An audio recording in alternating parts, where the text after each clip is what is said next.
Yosanyu babies home. Baby wali musanyu babies home. Muwala mulenzi. Naise bwa mwana so ali cute. Era n'omukyalirako. Ngenda nga ndi smart. Agenda smilinga.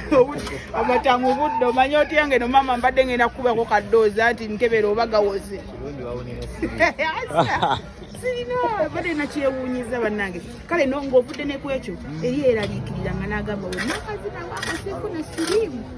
Okabulira kantu Oya kuddamu obawe. kati owulira nnyo kano kakusasule. Oya kuddamu obawe ate oba walokose. Ebintu biwooma nawe eddagala likoma. Abeebutabika bo tebaakole. Kali wala betulekera buno obwana obuto kagamba gwe kaleke kalumbeyo kajayita zana. Kati nno kakuwa eminingi ya sirimu oyo wafunyisa olubuto. Ye bakampaka emyezi omwenda wegiggwako nga byakola bya stupid tabitegeera. Kati abenga yafunyisa bulinga buna ne mama we ku kyala akimanya. Watandika obaawo obukookoko weka kunaba n'otunula eri teri kinyuma kulaba gwe omuwala